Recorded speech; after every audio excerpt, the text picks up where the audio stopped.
Good day and welcome, ladies and gentlemen. I am the Bibliotech Nerd, and you're listening to the show where we review some comic books and graphic novels.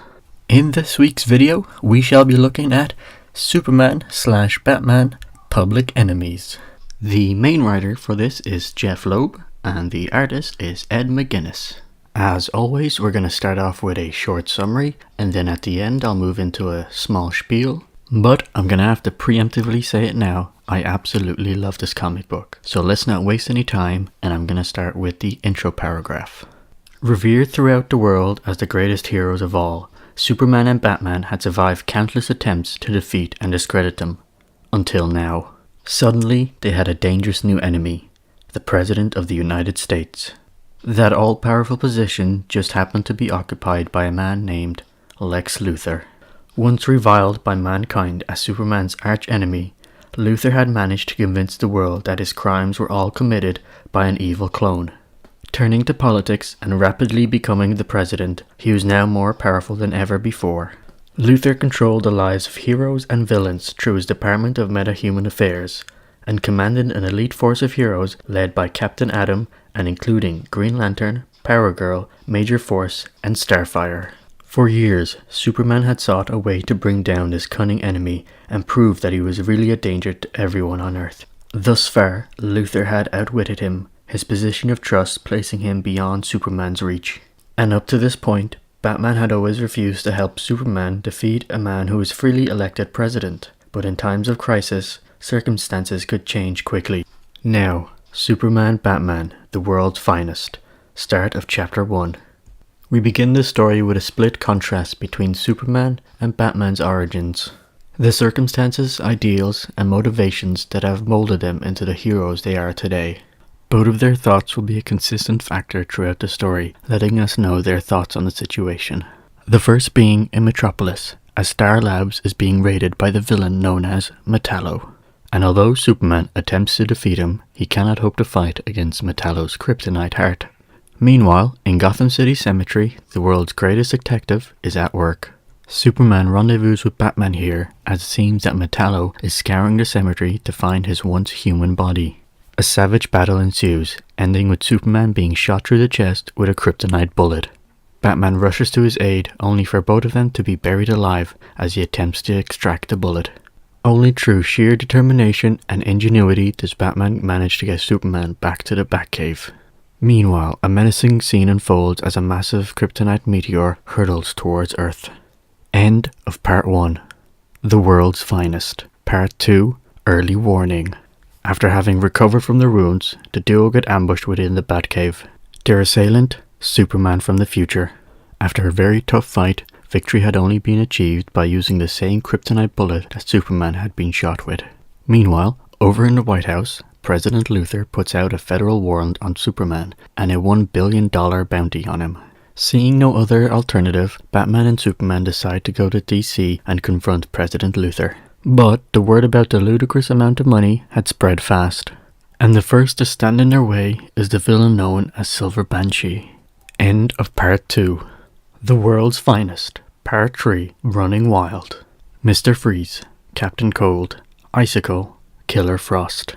Criminals who have essentially the same modus operandi, Sub-Zero thermals as a weapon. They may have never worked together before, but money often overcomes such boundaries. As a villain, and with $1 billion on the line, today was not the time to call in sick. The list simply goes on, no moment to rest. Surrounded on all sides, it was starting to look grim for our two heroes.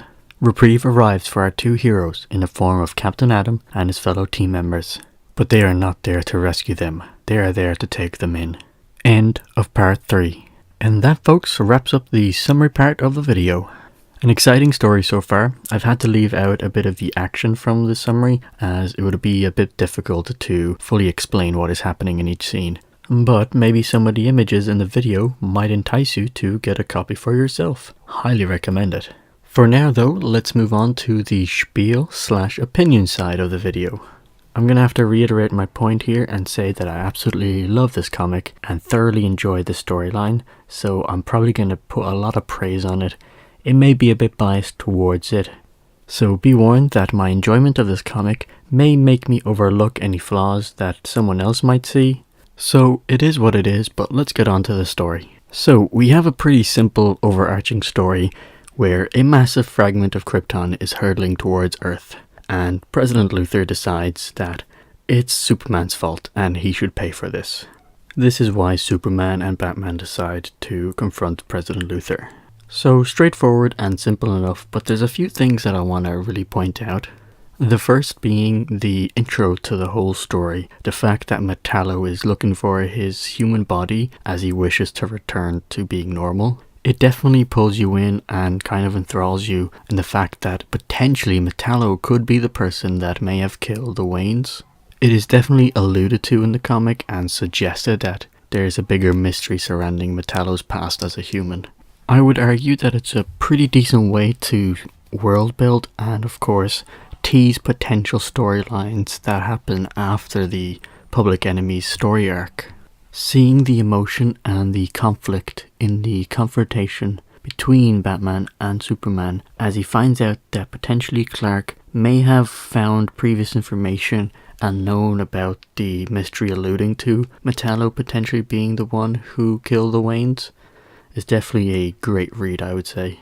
So we have a pretty intricate and detailed tease of a plot at the very start of the story, but then a very simplified and straightforward overarching plot for the entire book. But I'm going to argue that the simplified plot is actually quite brilliantly executed in the fact that when you're listening to Luthor argue that Superman is at fault and that he must turn the world against him, you sort of get pulled into the story in that you'll get frustrated when you hear Luthor and his arguments, and you start to really cheer and get invested into the whole idea that Superman and Batman need to strike back and stop the menace that is President Luthor. Now, the thing that really hammers home the point of a great storytelling is actually done by the narrators. I say narrators plural because it is Batman and Superman, and each have their own little boxes. This is a pretty brilliant idea to include as we see both perspectives of the heroes, and it really cements the bond that they have built over all these long years. My favourite little piece of commentary is one made by Batman's thoughts regarding Superman, which I'm gonna recite now. It is a remarkable dichotomy. In many ways, Clark is the most human of us all. Then, he shoots fire from the sky, and it's difficult not to think of him as a god. And how fortunate we all are that it does not occur to him. Sorry for the voice there, just getting into character, but I think that the quote there is just fantastic. So now I'd like to move on to the art. And in baseball terms, I would argue that this is a home run. Some comic books like to have a very realistic art form, but Public Enemies goes beyond that, and it is the epitome of comic book art. Maybe I'm slightly exaggerating, of course, but some beefy boys we have, muscles galore, square jaws and massive chins that would make stone look like it's only jelly. The characters are consistently epic throughout the comic. There is no consistency problem like we've had in the previous week. The colouring that they use is spot on and perfectly complements the art form. The lighting is not forgotten and it complements each panel and scene, visually making them richer and full of depth, which led to some fantastic full-page spreads. The artwork actually makes it difficult to choose either a panel or a full-page spread that I would pick to be my favourite. One outstanding piece would be where future Superman attempts to crush Batman with his Batmobile. The menacing shadows that are placed on Superman with the red background really emphasizes the perilous situation that Batman has found himself in. Also, the vintage style of the Batmobile really can't be matched by modern interpretations, I would argue. Even though it may not be as fancy as modern ones, there's something cool and slick about the one that is used in this scene. To bring up another piece of art, when our two heroes get buried by Metallo in the grave, the quick thinking of Batman shows us that the only way for them to escape is to actually go down through the earth into the sewers. And the resulting explosion makes for a fantastic full-page spread. I probably could compliment the artwork in this comic book for a very long time, so in short, it is brilliant, and a million times better than last week's Tower of Babel artwork. So my final thoughts on part 1 of this story is that it's absolutely outstanding.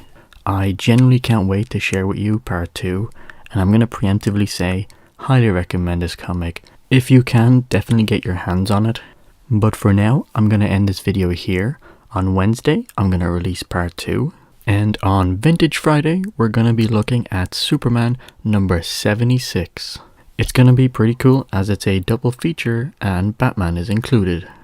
But for now, give me your thoughts and let me know what you think about the video in the comment section below. Don't forget to like, subscribe, follow me on Instagram linked below, and I shall see you in the next video.